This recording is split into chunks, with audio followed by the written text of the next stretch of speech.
Thank you for joining us for another informative, educational, and entertaining edition of Music and Medicine with Dr. Charles Modlin, kidney transplant surgeon, board-certified urologist, public speaker, and well-known community national leader for the elimination of health disparities, dedicated to informing you, the listening audience, about important health topics and health information that you, your family, and your community need to know, while at the same time providing you with quality entertainment, because music and entertainment is medicine. Dr. Modlin's co-hosts are Jerome Brown and registered nurse Jonathan Branch, and the program often includes special content expert guests. So, without further ado, here is the host of the show, Dr. Charles Modlin.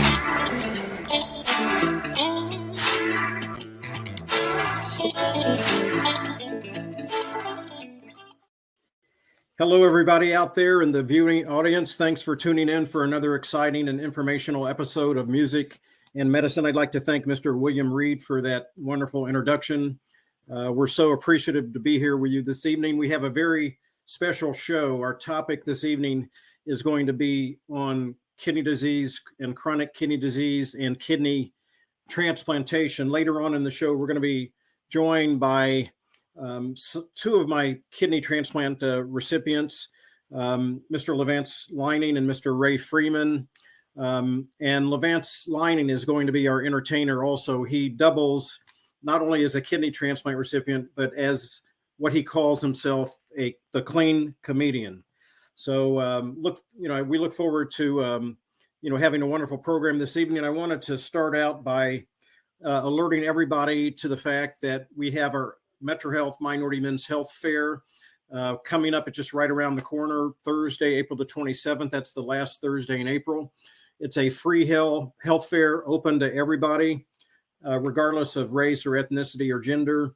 But what we're doing, we're trying to specifically reach men of color because men of color have the highest incidence of healthcare disparities and the lowest life expectancy out of any group in the entire nation. So Thursday, April the 27th, that's the free Metro Health Minority Men's Health Fair. We're going to hold this health fair in 3 simultaneous locations at the Metro Health main campus on West 25th Street. We're going to be at this year also at the Ohio City campus, and we're going to be at the Cleveland Heights Metro Health campus. It's all free. The information to pre-register and the phone number to pre-register is on the banner on the screen, or you can just show up on the day of the event between the hours of 5 and 8:30 p.m. and register on location. I want to remind everybody, my book it's out, it's available. It's called It Isn't Difficult to Do It If You Know How to Do It.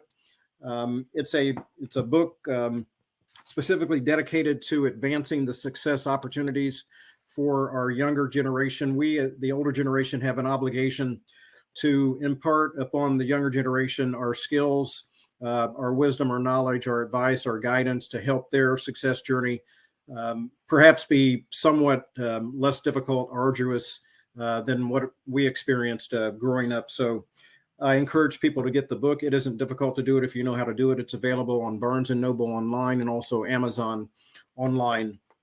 Why am I wearing my Northwestern apparel this evening?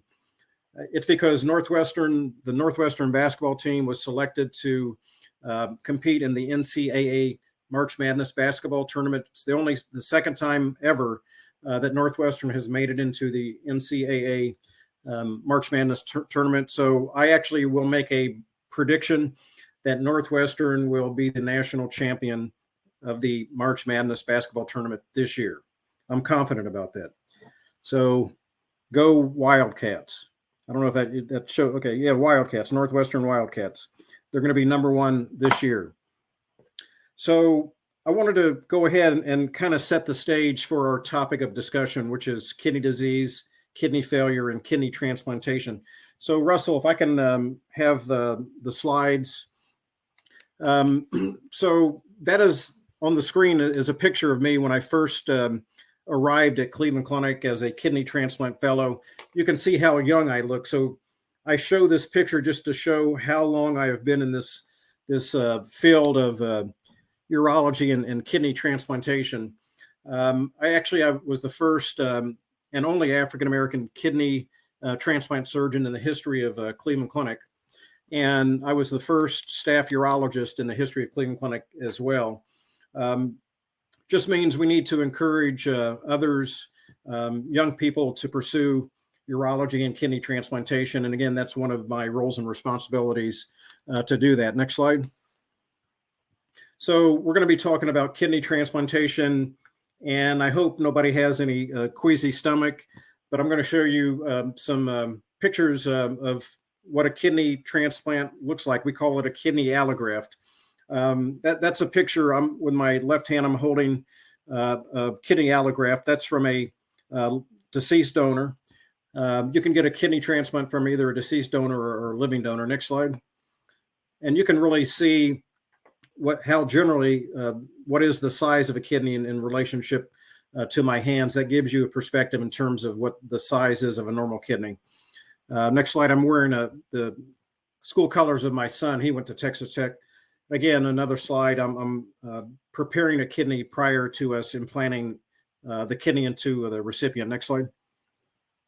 So again, that's a picture showing the vein. The larger structure there is we call it the renal vein, kidney vein, and the smaller structure is the kidney artery. Next slide. And again, just another picture of me holding a kidney. Next slide. So let me give you some facts about kidney disease. ESRD stands for end-stage renal disease. Renal just means kidney. It's more of a problem in the African American, the Black communities compared to the Caucasian American communities. In fact, chronic kidney disease, kidney failure is has a 4 times greater incidence in Blacks versus whites. The leading causes of kidney disease and kidney failure in African Americans is hypertension and diabetes, or a combination of both. Next slide. So this is just a slide detailing the fact that there's a greater, and I'm not sure if you can actually read all the details. I'm not going to go over every detail in the slide, but it just basically depicts the fact that there's over 110,000 individuals on the national kidney transplant waiting list. And African Americans are overrepresented in terms of needing kidney transplants. We only represent about 13% of the US population, yet we represent upwards of 35% of the individuals on the kidney transplant waiting list. And so that is a remarkable disparity that we need to address, that needs to be addressed. Next slide. So as I said, we're only 12% of the population. We represent up to 35% of the population in need of a kidney transplant. We wait longer to receive a kidney transplant. After kidney transplantation, we have a higher incidence of rejection. Next slide.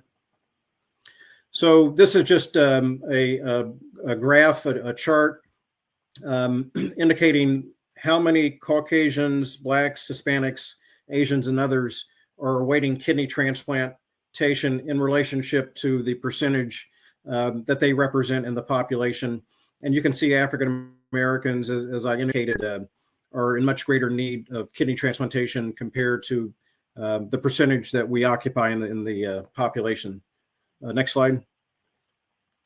So there are different ways to address kidney failure, and we're going to talk about kidney transplantation.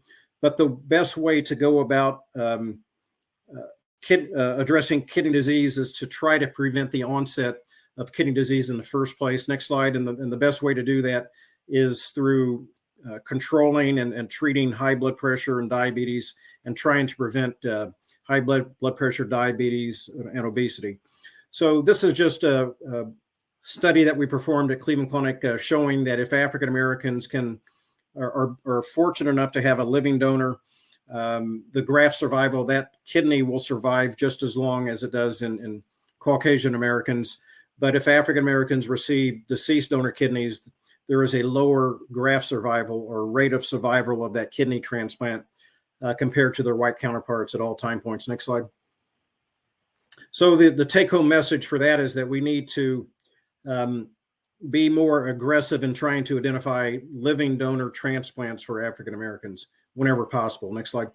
So this is just a cartoon graphic in terms of where transplant surgeons place the kidney down in the pelvis. Your original kidneys are higher up on the slide. We generally do not remove those kidneys, but we place the new kidney lower down in the pelvic area. Next slide. So we'll just flip through these slides. This is just a typical picture of a kidney that we're preparing prior to transplantation. You see the artery, the vein, the ureter. Next slide. Next slide. That's just a picture of it having been implanted into the recipient. So next slide. And so we can skip that. So there are various ways in which to increase the pool of available organs, or potential pool for organs available for transplantation. There, as I said, are over 110,000 awaiting a kidney transplant. However, yearly, and this hasn't really changed dramatically, there's approximately only 25,000 kidney transplants performed a year. So you can see that the number of people needing a transplant far outweighs the supply of organs available for transplantation. And again, that just underscores the fact that we need to get more living donors. We need more people to sign their organ donor cards. So then there's other surgical techniques that surgeons use to preserve or reduce the discard rate of deceased donor kidneys. And this is just a book, and I'm sure everybody in the audience wants to run out and read this chapter that I wrote in this particular surgical textbook on ways to expand the organ donor pool. Next slide. Again, we're just going to flip through these. These are just different ways to reconstruct kidneys with multiple vessels in the side. Next slide. You can conjoin these two arteries together. Next slide. That's a picture of those two arteries that I joined together in preparation for the transplant. Next slide. Next slide, just another example. And okay, and this is a kidney with multiple arteries. Not every transplant center will be aggressive enough to try to implant kidneys with multiple arteries, but at Cleveland Clinic, over the years when I was there, we imported a lot of kidneys, and I transplanted a number of kidneys with multiple arteries. Next slide. We can skip that. I will actually at some point do a whole dedicated program on music and medicine related to surgical renal transplantation. Unfortunately, there are situations where children, adolescents will pass away, and we're grateful to the families when they consent to allow the transplant center to utilize those kidneys, procure those kidneys to help save another person's life. These are kidneys, two small kidneys from a small child. Next slide. And those are the same kidneys that are reconstructed. You can see how diminutive those kidneys are compared to the size of my fingers, my hands. Next slide. Those kidneys, when we implant them, that's what they look like when implanted down into the pelvic area. Those kidneys will hypertrophy and grow to about 80% of the size of adult kidneys. Next slide, over several months. So next slide. That's just what those kidneys look like after having been implanted. So, all right. So no, that's what I wanted to show the audience. And again, we're going to have an opportunity later on during this March National Kidney Health Month to go into more detail about transplantation. So look forward to announcements about that. I wanted to invite in our co-host, Mr. Jerome Brown and Nurse Jonathan Branch. You guys, did I put you to sleep? Not at all. Okay. Not at all. Yeah, thanks for being here. I know Jonathan, as a cardiac nurse at Walter Reed, I'm sure you take care of kidneys also with kidney disease and kidney failure and on dialysis. Well, we do have patients who do come to us with kidney disease and with kidney failure. Yeah. Like I've said before, I work mainly in cardiology. I do work in the cardiac cath lab, but we always check BUN and creatinine, and we check kidney function, and that mainly determines how much contrast we can give a patient for a particular case. So that's one reason. And if we do have a patient in end-stage renal disease, we're kind of limited to what we can do for them cardiac-wise doing a particular procedure. So you mentioned BUN and creatinine; those are right. laboratory blood tests. Tests that from drawing a blood specimen that we use to determine what an individual's kidney function is. So, very important. So, Jerome, what's going on? What's going on, my friends? Just hey, looking forward to What's the up, start Jay? of spring training. Get out to the baseball park. Hey, first of all, Doc, happy birthday to you. Yeah. Thank and you. congratulations to the Northwestern, because you guys did make the tournament. So much respect. Ohio State didn't make it this time, but we got you next year. Well, we're gonna beat Ohio State in football next year, also. I'm sure. Oh man, come on! Now you're talking crazy. If we play them, I got to look at the schedule. So yeah. Well, so what? Tournament, we have yeah. Well, speaking of the tournament, my alma mater, Virginia Commonwealth University, did make it in, and we're playing. Yes, VCU made it in, and we're playing St. Mary's. They're fifth seeded. They're school out in California. But also, since I live in the Washington D.C. area, I have to mention that Howard University made it in. And, HU, they made it in, and they are playing Kansas, which is the number one seeded team. So, yeah, they're going to get demolished. But anyway. You never know in the tournament. You never know. You never know. You never know. So, yeah, we have some remarkable guests here that I'm very appreciative that their willingness to share their personal stories. And what they went through. I mean, they're both kidney transplant recipients, and not everybody. I mean, they just were willing to go ahead and share for the benefit of others, so others would learn about what it is to have developed kidney disease and get a kidney transplant. Because there are a lot of people out there that have kidney disease or headed towards transplant, and they don't know really what to expect. I know the doctors and nurses at the transplant centers do spend time educating patients, but a lot of times when you go through that pre-transplant evaluation, there's so much going on that you can't really absorb all that information. And it's very important also for the families of these individuals to be aware of issues pertaining to kidney disease and kidney transplantation, the importance of living organ donation as well. So, yeah, let's go ahead and welcome our guest, Mr. Ray Freeman and Mr. LaVance Lining, to the platform. Welcome. Hey, there you guys are. Hey, welcome. Happy kidney. I always say Ray. Oh yes, you too.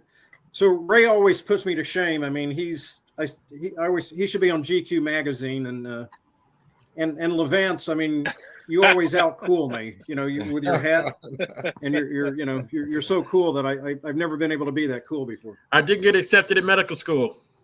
You got to fit in when you get in. Okay.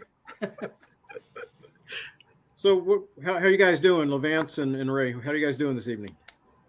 I'm doing good, Doc. I want to thank Jerome and Jonathan for being part of this music and medicine. I'm doing great. It'll be sitting at 10 years, Doc, in December. Haven't had a problem yet. Not one problem. Not one. Good for you, Ray. You showing off, brother. I like that. I like that. That's motivation. I seen Jonathan do it. That's good. I'm easing up on 8 years. I'll be 8 years in April 5th. Wow. I got my transplant on Easter Sunday, April 5th, 2015. Congratulations. Watching the Cavaliers game and waiting on the second test results to come back for it to be a match. And the guy from transportation came and said, "Hey, you ready to go?" I said, "Go where?" He said, "Oh, you're transplant." I'm like, "Oh, it's a match," And so I had to call my wife and tell her that I'm going into surgery. And she rushed down, and Dr. Modlin actually held the show up to allow my wife to drive down and let her scrub up and come in the room before my transplant. And so it was very accommodating. I got a chance to have my iPad and interview Dr. Modlin before the surgery. Let my wife see the kidney, et cetera. So it was a great experience. And I just encourage people that are not registered organ donors to become one. You know, the hardest thing for most of us to do as minorities is find a living donor, you know, that qualifies. You know, I tell people all the time, I tried to get my brother, you know, I had two brothers, younger brothers. They were like, yeah, bro, I'll give you my kidney. I'm like, look, if you give me your kidney, you'd be bringing it in the Crown Royal bag because that's all you do is drink. I said, if I get your kidney, I'm going to still need another kidney. So just be careful, you know, especially with the influx of medical marijuana. You know, you get the wrong kidney, you go into rehab right after your surgery. So just be careful whose kidney you accept as a living donor. So how long? So LaVance, how long were you? How long before the transplant were you diagnosed, or how many years before were you diagnosed with kidney disease? It happened really quick, Dr. Modlin. With me being, you know, I got out of the military in 1989, out of the Army, where I was running 6 miles a day, you know, in great shape, 23 years old, you know, and I was going to the store, and the neon sign was blurry. And I'm wiping my eyes. I'm like, why is this sign so blurry?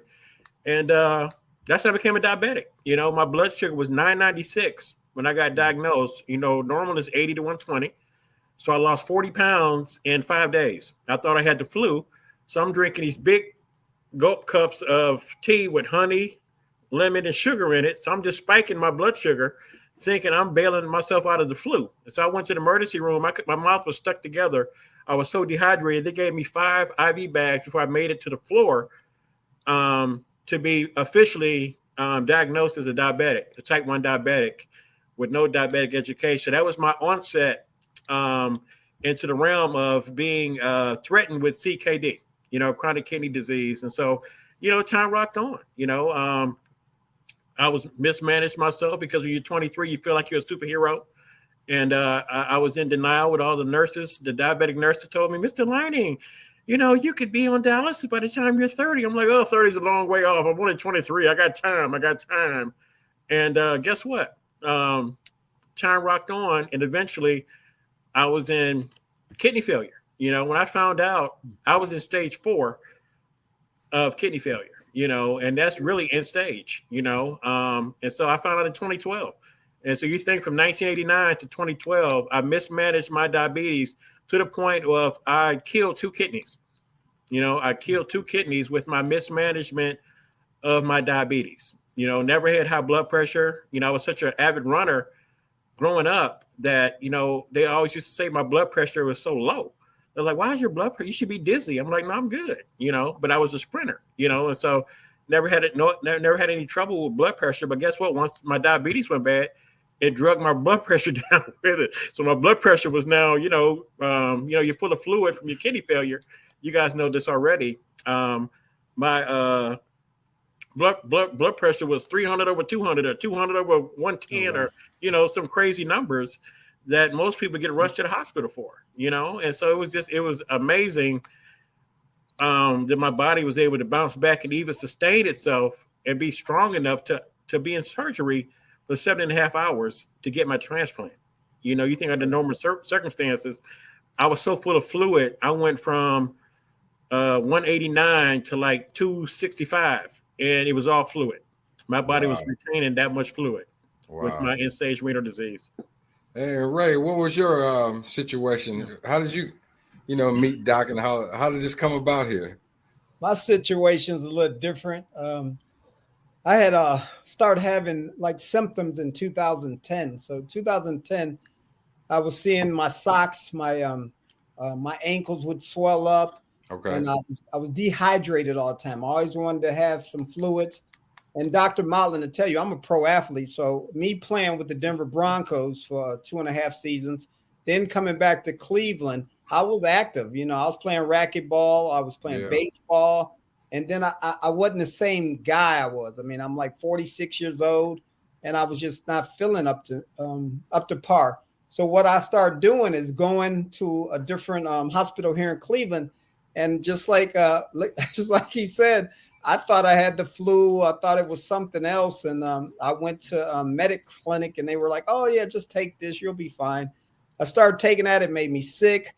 I started actually vomiting. And the only thing I could take is oranges. Lemonade and oranges is the only thing that would settle me. And it wasn't good me drinking lemonade and taking all those oranges. But if I ate an orange, I wouldn't throw up.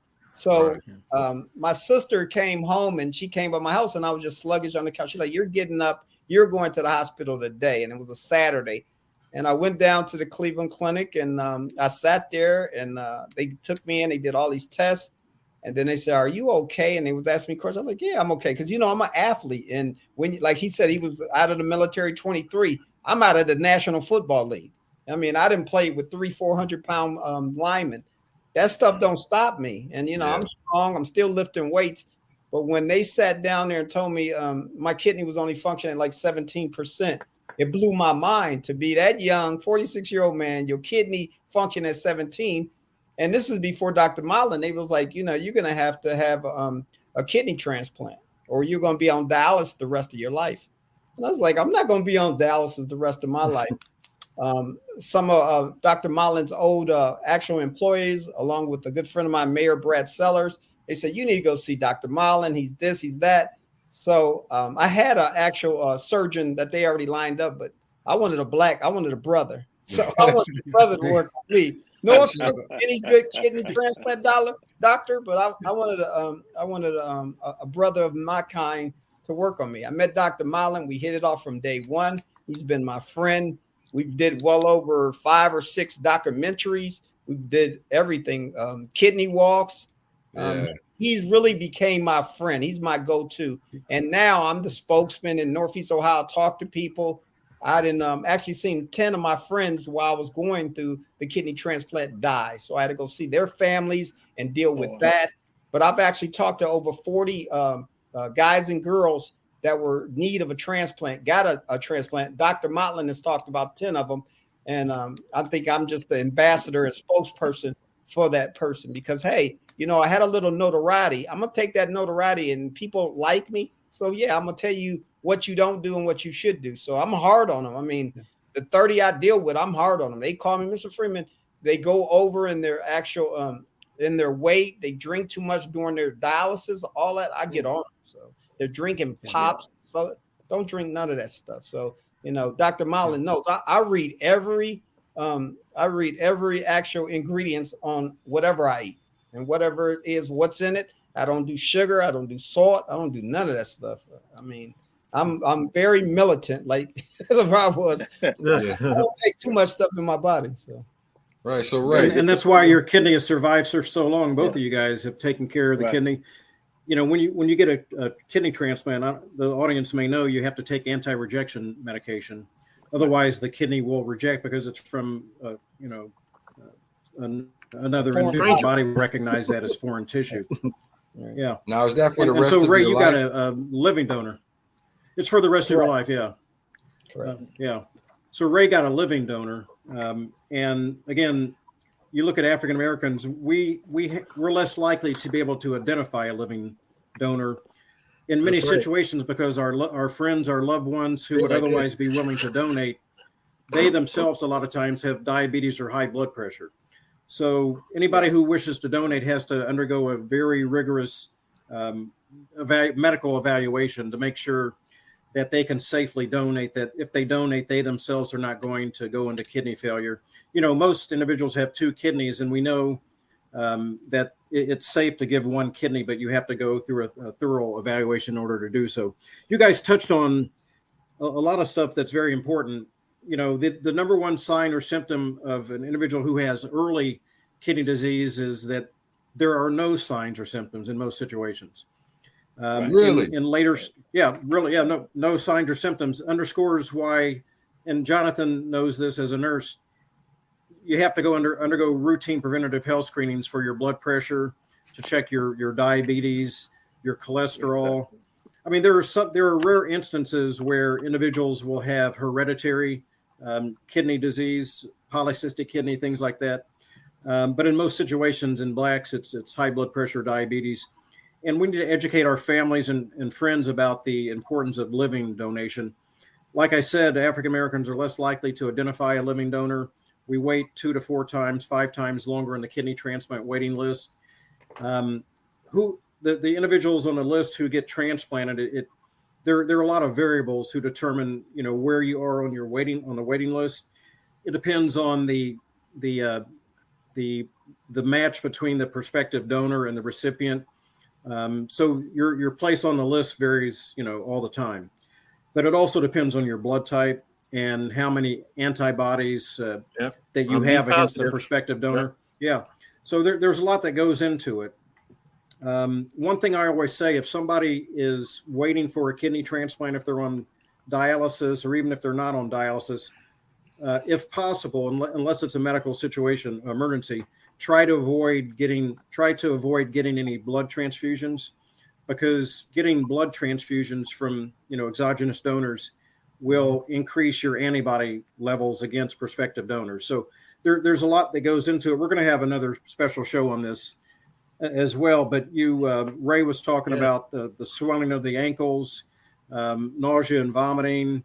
LaVance was talking about that you were urinating more frequently. Some people will urinate more frequently. It's a more dilute urine. Some people will have a decreased frequency of urination as their kidneys start to shut down. So, and again, guess what, Doc? Yes. Real quick, my donor was a cadaver, and I had to, of course, accept the organ. They gave me some history on her. She was a 24-year-old female that died in Indiana from a heroin overdose. And she had Hep C, and also had Hep C from one tattoo. Guys, one tattoo. Imagine I got one tattoo in Atlanta on it there at lunchtime at work and got hepatitis C. But I never got any interferon treatment for it, and I never drank. And so my liver was fine. And so that enabled me to take that kidney from that female that died from that opioid overdose, take the medicine that they came up with in the interim. God knew what he was doing. He had me wait just enough time so they could cure my Hep C with medicine right after my transplant. So I'm like, sure, give me that Hep C kidney, because I already got Hep C. So let's go on, give me that kidney, and let's knock out this Hep C and cure it, not only in my existing kidneys, but with my new kidney, and so it was great. Only issue I had, guys, is because it was a female and she was 24. I was 48 when I got my transplant. Every now and then, guys, she wanted to turn up on me. So my wife went to get her eyelashes done. When she got there, I was already to get mine done. I'm laying back in the chair like, make them real long. I don't know how I get here. I'm going to get my nails done next. I don't know what's going on. So be careful who your donor is, because it backfired on me. I got a butterfly tattoo on my back. Every now and then he do this. Hold up now. I got a butterfly on my back. Wow. Right. I ain't hear it either. He said he got a back tattoo. I got a back, lower back. Not even my shoulders. But one thing Dr. Modlin touched on, and it affected me, and Dr. Modlin actually gave me the toolage and the knowledge of this, and it's your antigens. Once you go on the kidney, whatever list you go on, you got to look for a match in your donor.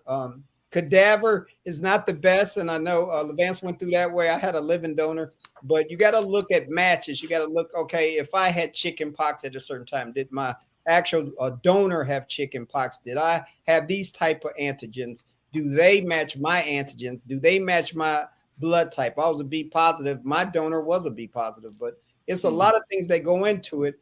But we just got to wake up the actual African-American population about it. And Dr. Modlin's doing a great job. I've probably been to 17 of his men's minority events, and they're the best events. And it just opens up the mind of us to know, like, okay, what I'm going to do. Because like you all said in the past, guys before 1950 or 1954, they're like, oh, okay, I'm going to just die. I need a kidney. Right. You're going to be the same, Now we have modern technology. You have great surgeons like Dr. Modlin that can do it possibly in his sleep, but he did a great job with me. He filmed it. He filmed LaVance, and it just walked me through it. I wasn't nervous, wasn't scared, none of that stuff. I was like, let's get ready. Let's go. It was like a football. I'll tell you what. It was like and he's left-handed. He didn't put it in backwards. No, I haven't had one problem. I haven't been in the hospital in 9 years. Oh, that sounds outstanding. great. Beautiful. Knock on wood. That's outstanding. Yeah, That's beautiful. that's outstanding. And you know, and Dr. Jonathan, Jonathan and Jerome, I can't tell you what it means to me to have two of my Right. recipients and Right. the confidence that they showed, It's amazing. showed in me, and I mean, all of these years, I mean, they've taken care of the kidney, very responsibly. They've reached out to others, trying to educate others about the importance of, how to get a kidney transplant, how to take care of that transplant.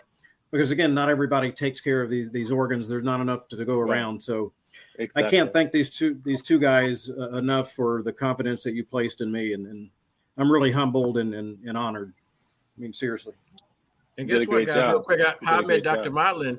I saw him on TV on a commercial for the Minority Men's Health Fair. Called his office, set up an appointment to meet him as a urologist so I could beg him to be my transplant surgeon. I said, same thing is right. I'm like, look, I want an African American working on me because, it ain't personal. It's just business. I want a black man working on my black kidney. I didn't get a black kidney, but it's B positive. I'm B positive too, Ray. My kidney was B positive. And but I just wanted a brother, and our first appointment, we talked for 90 minutes, and of course he did the prostate thing on me, and but I was good there, and so we went to work on the kidney after that, and 2 years later after I met him, I got my transplant. And guess what? My kidney is from the same state that Dr. Modlin is from. Wow. Indiana. Wow. Wow. All right. Wow. All right. That's The thing is, you satisfied. touched on something very important. The race of the donor doesn't really matter. So I mean, we can transplant African American kidneys into whites and vice versa. But actually, if we can get more African American donors, then there will be a better match with that African American recipient. So we desperately need to even start educating these young people about the importance of signing their organ donor card. Obviously, we don't want anything to happen to them, obviously. But they say, don't pass away and take your organs to heaven. Heaven knows we need them here. Right. And you Well, two United States are need to living move, examples. Dr. Modlin.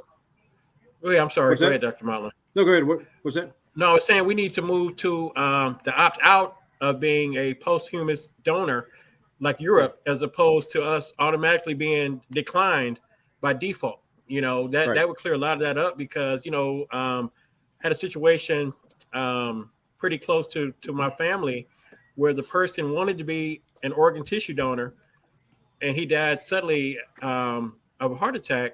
And the family was like, nope, I don't want that. Get out of the room. When the harvesting organization came there to get the organ and the tissue, they were like, nope, don't touch my husband. And so what do you do? Everybody should be an implied donor until you opt out. And some states are going. Some states are going to that. Good. And good. I want to give a shout out. good. I want to give a shout out to Life Bank of Ohio. They are the organ procurement organization in Northeast Ohio. The CEO, Mr. Gordon Bowen, is a good friend of mine. They do outstanding work over at Life Bank. They communicate very well with the donor families. The recipients of deceased donors to be able to meet, the donor families. Depends on, the wishes of the donor family, but in many situations there have been reunions where those individuals, the donor families, will see that their loved one still lives on, as a transplant in the bodies of the transplant recipient. Russell, do we have that video, that no donors video? Because LaVance talked about willingness for individuals to sign up on the organ donor registry. Do we have that video that we can play? It's a 2-minute video. Okay.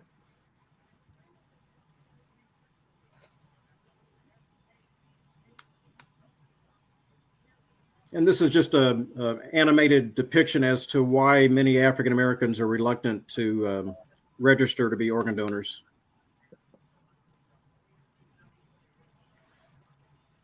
Yeah, our community. Yeah, we don't really see it playing. Yeah, our community is just scared of any type of health getting cut on. My uncle died. He needed a heart procedure, but he didn't want to get cut on, so he just opted to die. Yeah. You know, so many of our peoples are like that. Nah, don't do no surgery on me. It's just a hangnail. I don't want no surgery. You know what I mean? Like, come on, man.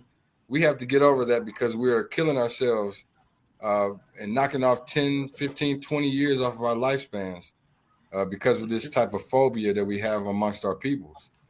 And it just comes from traditions passed down and not trusting science, not trusting people. It's a distrust type of situation. Yeah, and some of that's cultural and exactly religious. So yeah. It is. Congratulations, Mr. Smith. You've passed your driver's test. Would you like to register as an organ donor? Mr. Smith? Mr. Smith?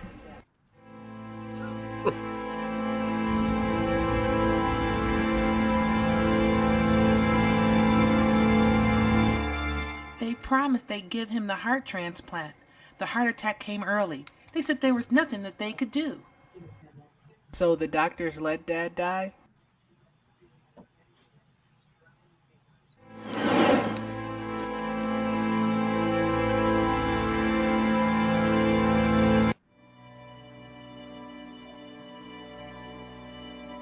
Mom, I'm scared of dying. Sometimes, I think the doctors let Dad die.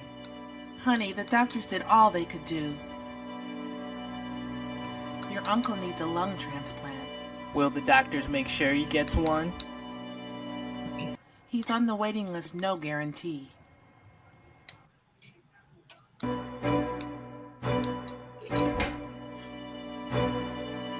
We're losing him. We're losing him.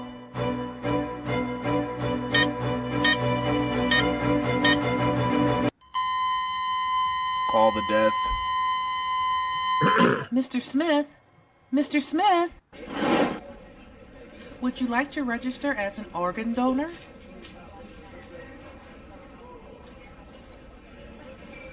Nah, I'm good.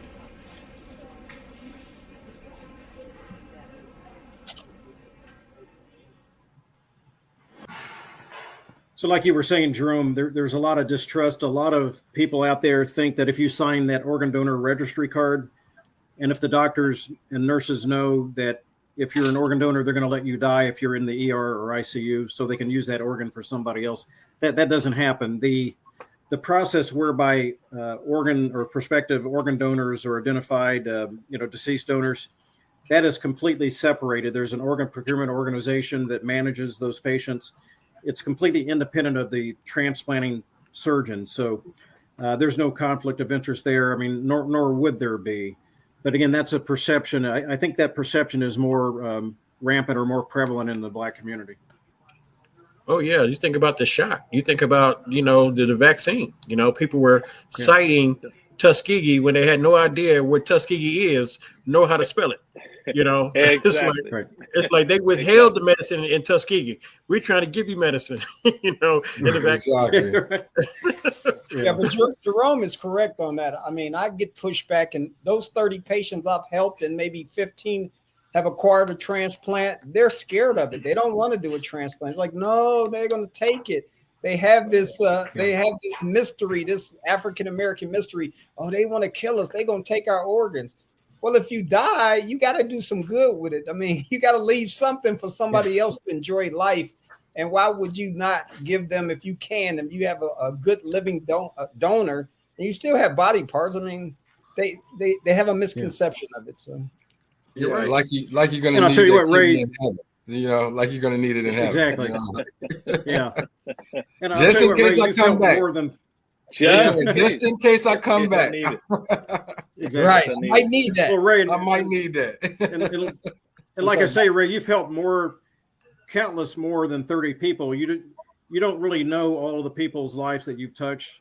Those 30 people, they've went on and they've educated other people. So no, I mean, that's true. You guys need to have your white coats. You need your official white coats as healthcare provider. A healthcare provider doesn't have to be a doctor or nurse. It's somebody such as yourself, the both of you, who educate people about important, medical and health related issues.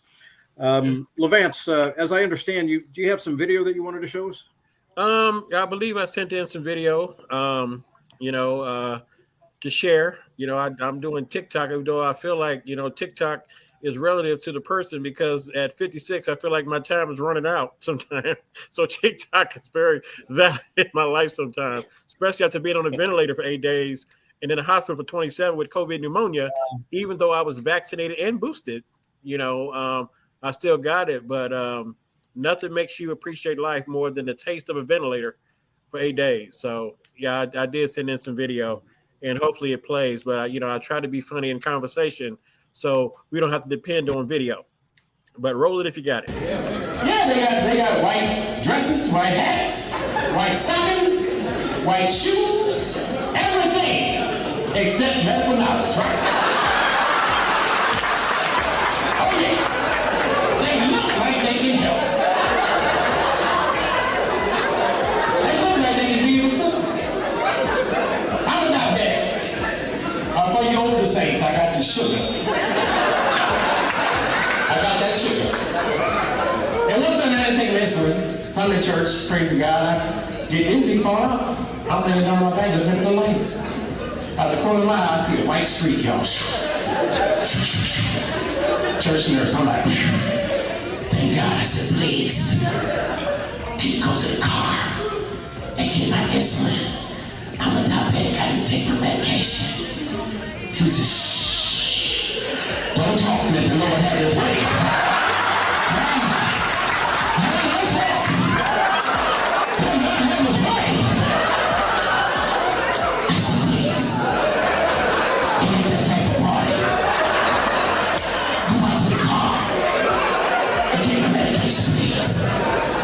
She said, shh, just talk to him. Oh, just talk to him. Talk to him. I said, I'll be with him in 2 more minutes. If he don't get to that car,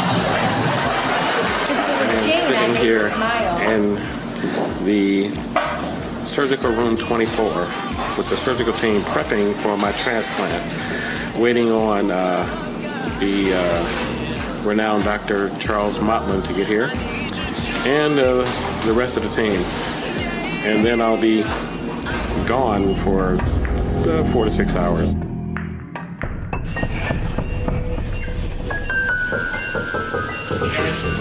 Yeah, security? Yeah. Where's security? I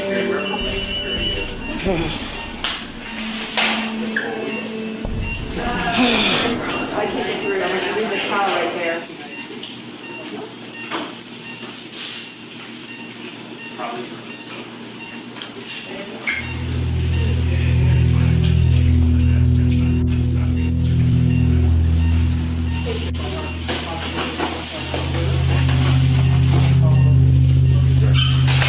This is the kidney? Oh my gosh.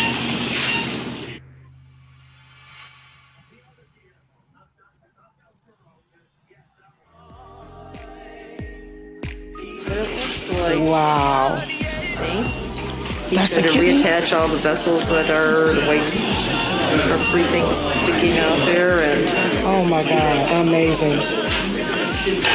Amazing.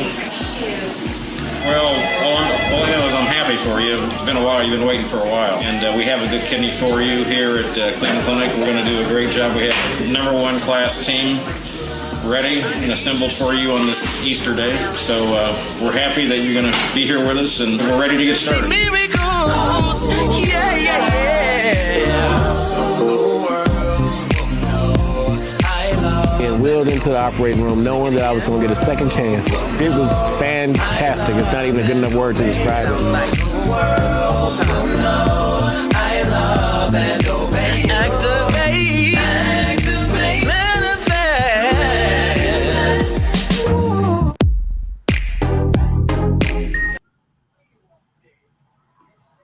Outstanding. I'm happy we were able to document that for you. And man, that's crazy. I can't believe it was me. It happened so quick. I think it was a divine intervention, for me to even see you on TV, and just be attracted to your blackness, first of all, as a physician. And I have a cousin that's a physician in Houston, and me and him both. He's 3 years older than me. We both said we were teenagers. I want to be a comedian. Oh, me too. I'm Eddie Murphy. Me too.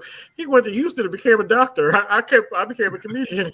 I'm like, when did the outlook change? You didn't update me on what you were going to do with your life. So he's a physician now, but and only was it 2% of physicians are Black men.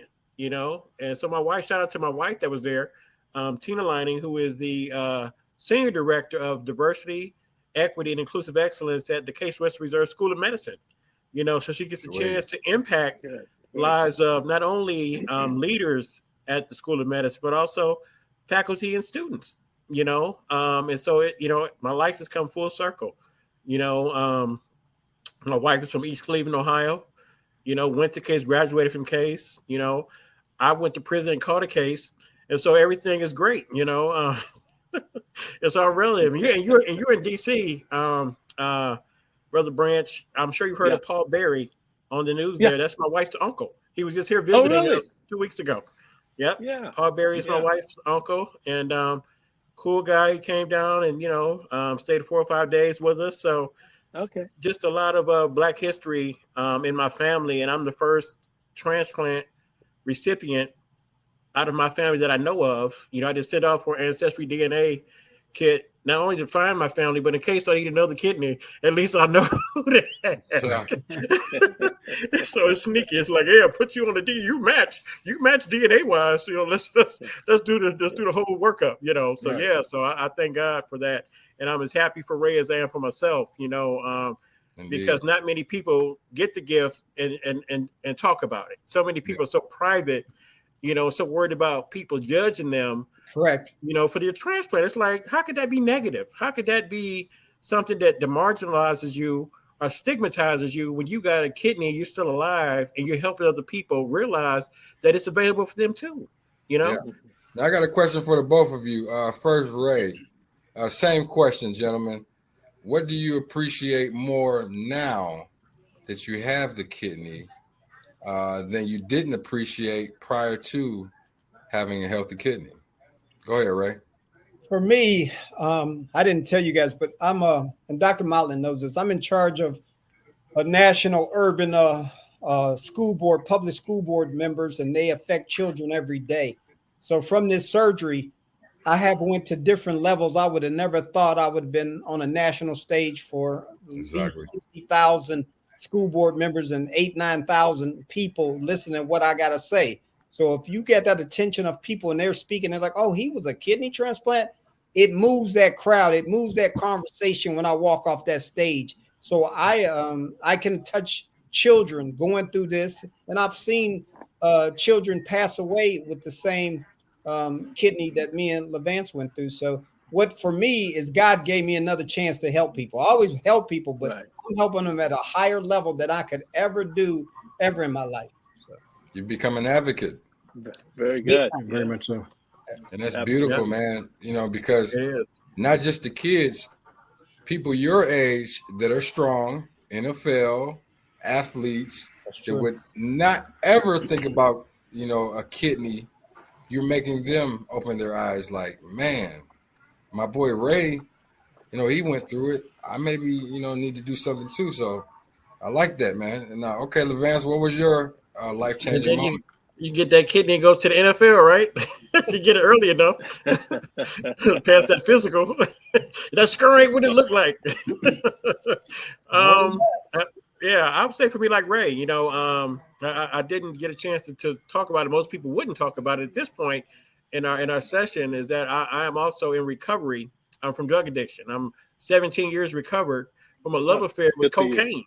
Good for you, man. And so thank you. All glory to God. And guess what? Today, I get to go into prisons, treatment centers, schools, colleges, etc., and tell people that it's nothing special about me. I only had to change one thing. Everything. That's all I had to do. And so I include my kidney transplant. I let people know that your life, a lot of times, is in your hands. Your choices you make are your choices. Some choices can be reversed through time, and changing your behavior, So I had to change my behavior once I got my kidney. like Ray, I don't do salt, sugar. I don't do anything. As much as I love pomegranate and red grapefruit, I haven't had it in 8 years. Those are my restrictions for my transplant. But guess what? I'll trade that all day for my 1.01 creatinine that I have for my blood work last week. That's perfect. I'm happy to be here and happy to be of service to those that doubt that somebody wants to kill you and take your kidney and sell it off to somebody in China or something, And like you say, Dr. Molly, I think you should talk about the people that go offshore and get these bad transplant surgeries and come stumbling back to Cleveland Clinic when they have their kidney in their hand and the other part in their body. Like, oh, help. Yeah. We've seen that before, actually. Yeah, that's a true situation. And we obviously discourage that. Yeah, it's not a good look. And Doc, I want to commend you because these two gentlemen are here today, large in part from your work. That's God's work right there, because they've been given 5, 10, 15 years of extra life, extra love, everything they do for the people in each of their circles. So that's affecting a lot of people with just these two gentlemen right here. You guys are something else. And I have to thank God, and I'm only in the position I am. My dad taught me this years ago, and I fully understand. I'm only in this position because of people who came before me, made sacrifices, and gave me opportunities they never had. And again, when it comes to kidney transplantation, there's a whole team involved: the anesthesiologist, the scrub nurse, the circulating nurse, the floor nurses, shout out to the staff. Yeah. I mean, the immunologist, it goes on and on and on. Just as important, man. Just as important. And guess what? Who people never mention is the housekeeping. They keep the room clean, not only the surgical room, but the bedroom that me and Ray had to lay in and make sure we didn't get no infection. For sure. From our kidneys. A good friend of mine who was a comedian as well just passed away from his transplant because he got an infection and didn't survive.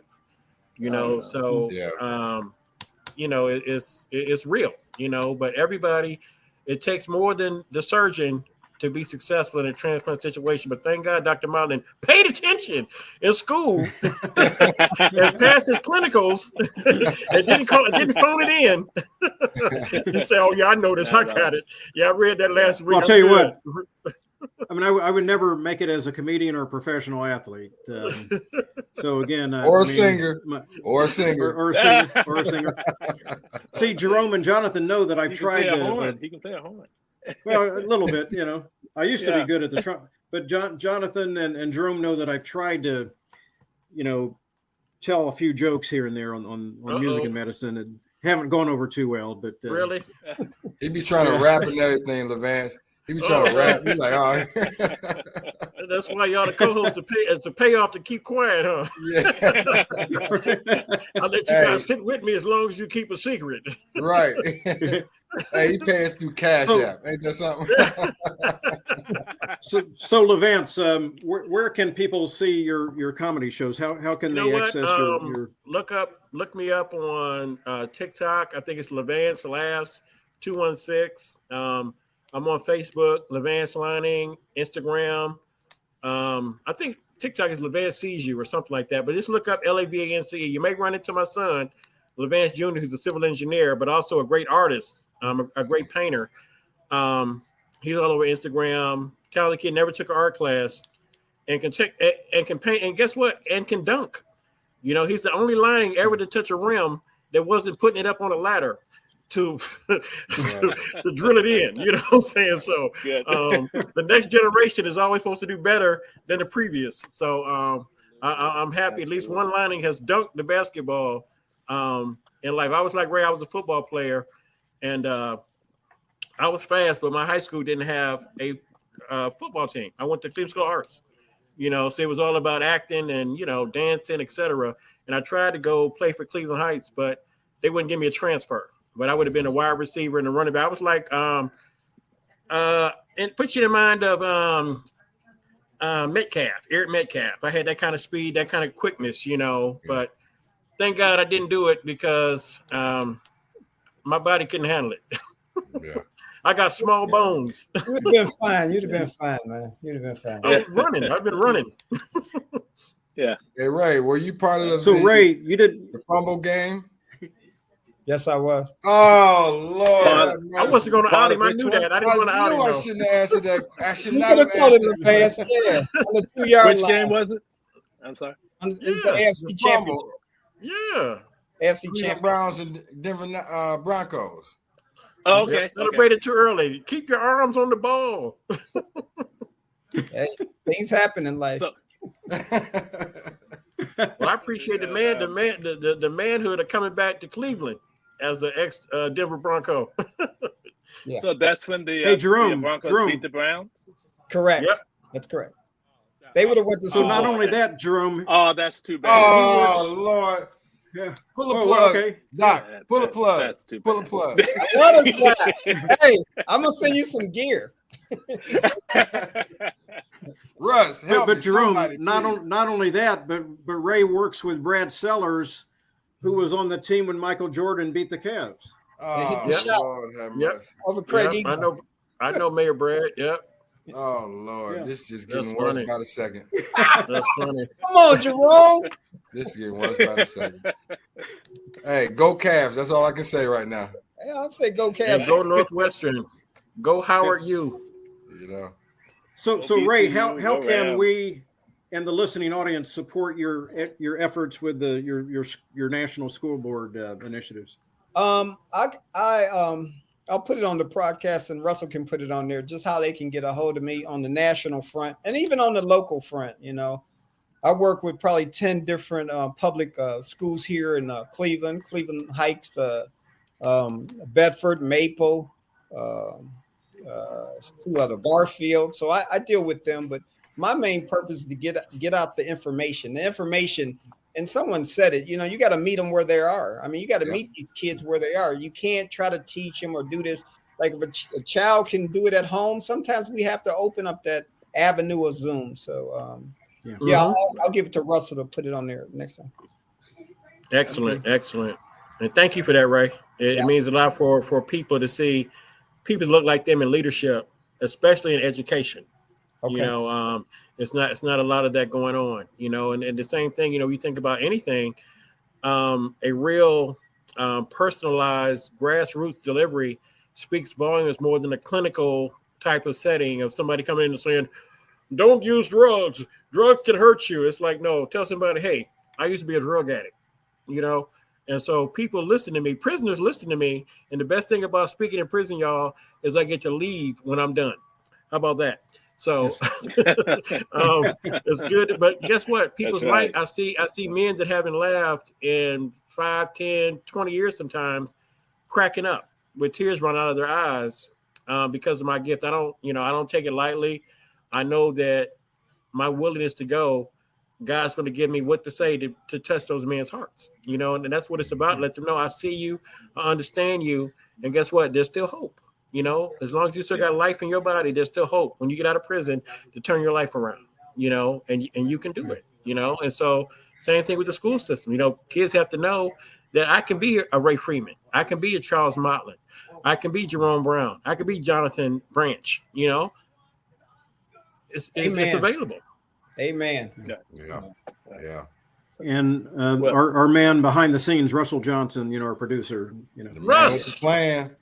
The man with the links. Good editing on the video sets too. all this up. Yeah. Thanks, I appreciate it. Appreciate it. You can't take technology. So, like I said, I predict Northwestern is going to win the NCAA this year. So you can put you can bet. I'm not saying go bet money, but you can place your bets on it. I was about to tell you, you can stop right now. You're starting to talk a little bit too much, Doc. You know. Okay. What do y'all think about? They got billionaires encouraging us to go gamble. You know, Jamie Foxx, all of these mega millionaires telling you to go vote like your life is going to be like their life. You know, they already got that check. Jamie Foxx, sure, I'll go bet my money. Yeah, he got that check. You know, Ohio up. I mean, it's tearing our state up. It's tearing Ohio up. It is. we already had an issue. People were going to West Virginia. Now they can just go downtown. You imagine how many 401ks have been cashed in early? I guess you're not going to college. You're going to you go right on the phone, man. Right on the phone. Exactly. Yeah. You're right about that. Yeah. I think we're the second highest in the country. Yeah. Second highest. And we're not the biggest state either. So that's showing you how many people in Ohio. I think we second to New York. I think Second to New York. Yeah. Ohio. Mm-hmm. Yep. So look at where you skip. So we're gonna have to have Florida, Cali. Come on, man. Yeah, so we're going to have a program on gambling addiction, also. Yeah. Yep. But looks like we're up on time for this program. So I just wanted to thank LaVance and Ray for joining us, and Jonathan and Jerome for co-hosting. Thanks for the listening audience. There'll be a rebroadcast of this program. We encourage everybody to share the link to the program. A lot was talked about this evening about kidney disease, chronic kidney failure, end-stage renal disease, kidney transplantation, things that you need to know. And again, we appreciate your testimonials, LaVance and Ray, and we look forward to working with you in the future as well. Great. But with that, being said, we're all going to come out and watch you perform, LaVance, on stage, your comedy. So I will let you know. I'll give you an update. By the time this airs, I'll have something local. Okay. Local or local. Okay, well, for joining, LOCO. and thanks for being here. Okay. We'll see you guys later. And Peace, thanks, guys. everybody on the audience. Peace. Thanks.